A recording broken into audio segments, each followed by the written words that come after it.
It's Wednesday, December 4th, 2024. Turns out when you turn up the heat on Trump listens. The mayor of New York City, notorious border hawk, and look out Canada. Next on the AM Update.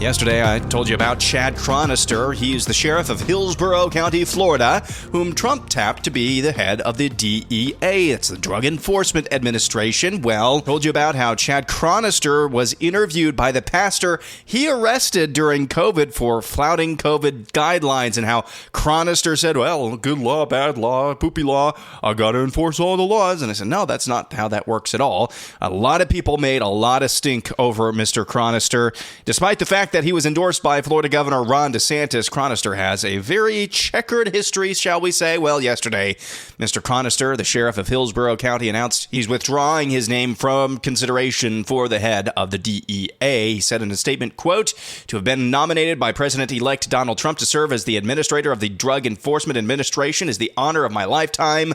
Over the past several days, as the gravity of this very important responsibility set in, I've concluded I must respectfully withdraw from consideration. There is more work to be done for the citizens of Hillsborough County and a lot of initiatives I'm committed to fulfilling. I sincerely appreciate the nomination, outpouring of support by the American people, and look forward to continuing my service as sheriff of Hillsborough County. Translation: a lot of the right people close to Trump got wind of the fact that he was very, very, very unpopular based on his conduct during COVID. I mean, he's a petty tyrant. That's what we're talking about here. And he said, oh, bad law, good law, I got to enforce all the laws. Nope, that's not the case. And he's no longer in consideration for administrator of the DEA. That is some good news. And we go to the city of New York, where its mayor, Eric Adams, doubles down. To be fair to him, he was one of the first lefties to start to sound the alarm bells on the impacts of unchecked, unfettered immigration. Here he is again yesterday, doubling down on that rhetoric. Those who are here committing crimes, robberies, shooting at police officers, raping innocent people, have been a harm to our country. I want to sit down and hear the plan on how we're going to address them. Those are the people I am talking about, and I would love to sit down with the Board of Czar and hear his thoughts on how we're going to address those who are harming our citizens. You're open to that? Open to hearing what their plan is to deport some of these folks, and you think the city, in some circumstances, should cooperate with ICE. Let me. You know what's interesting? And I was talking to the team the other day. I want you to all go back and Google Hillary Clinton and Barack Obama. Google what they said about those who commit crimes in our city and what they said in our country.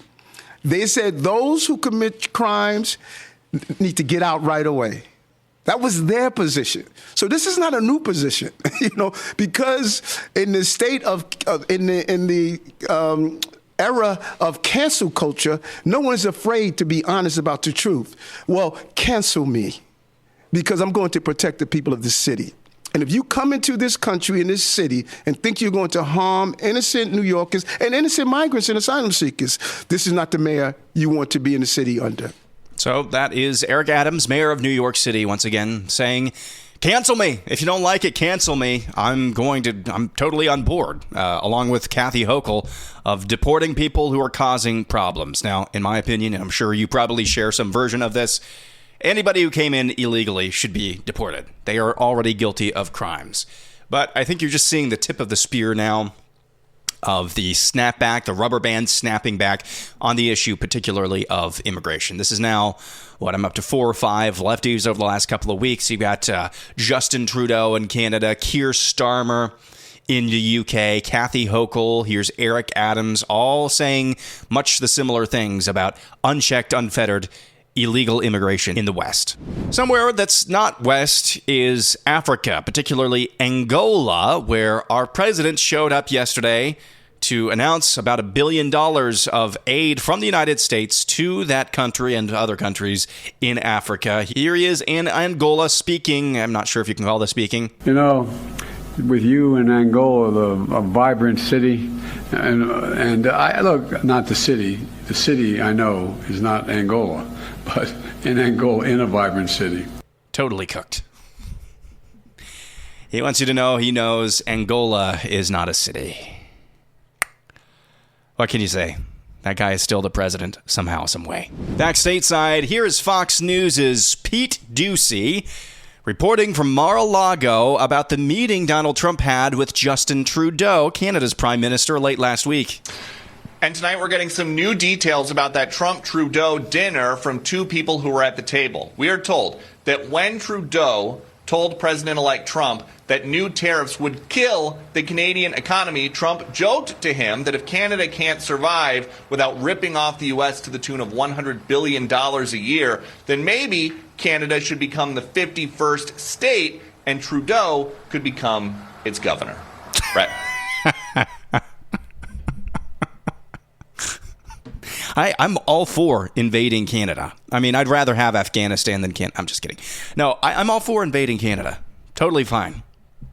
It's true. Basically, everybody rips off this country for access to this market. Everybody does. Every country does. So, hey, if you don't want to play ball with us, then, hey, you can be our province. You can be a territory. That's fine. That's a decision that you're making, though. Last night, Donald Trump on Truth Social posted an AI-generated image that depicted him standing on a mountain with a Canadian flag. This reminds me of when I loved the whole thing about Greenland, when Trump was talking about purchasing Greenland. I think it's a good idea, by the way. There's a lot of rare earth materials in Greenland. I like expanding the United States footprint. That's a good idea. But this is definitely in that vein. All right, you want to know what the saddest thing about Joe Biden pardoning his son Hunter Biden? This is just cue the sad violin. It's that journalists were made to look like the idiots they are, according to Chuck Todd. I follow the Hunter Biden trial very closely. Mm-hmm. I read every transcript, all the testimony, because that's what all that was made public. And there is you want to get angry, just as somebody in just all these mixed emotions. You read the Hallie Biden transcript, and that's Bo's widow. Yes. And essentially he turned her into a crack addict. And this was all happening in 2017, 2018. And Joe Biden were so concerned about their family that they decided to run for president. Yep.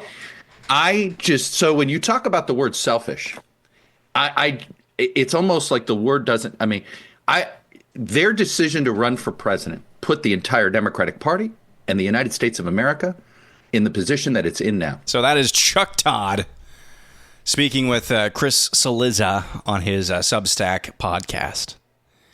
He's saying there that the Bidens are so selfish. And we knew this all along. You couldn't have pointed that out back then. You didn't know that Hunter Biden, it was pretty well known for quite some time. Hunter Biden's not a good dude. Pretty shady dude. That's been known for quite some time. But Chuck Todd was among the chorus. Maybe even leading the chorus sometimes. Basically saying, no, the Bidens are upstanding people, moral character. They love this country, would never put one of their own above the law. And now he's acting as if the Bidens have always been selfish. America's in this position because of the Bidens. That's Chuck Todd basically saying, I hate this family because they made me look like an idiot. They made my entire industry look like idiots. That's him saying that without actually saying it. South Korean President Yoon Suk-yeol lifted his martial law declaration after lawmakers rejected the move following Yoon's vow to eliminate quote-unquote anti-state actors and forces in a serious challenge to the country's parliament, which he accused of sympathizing with North Korea. The Tuesday night declaration was vocally opposed by the Speaker of Parliament and even the leader of Yoon's own party, Han Dong-hoon, who has clashed with the president over his handling of recent scandals, according to Reuters. Shortly after Yoon made his announcement, people began gathering outside the Parliament building, some of them shouting, "Withdraw emergency martial law," while scuffling with troops. Under South Korean law, the president must lift martial law if the parliament demands it with a majority vote.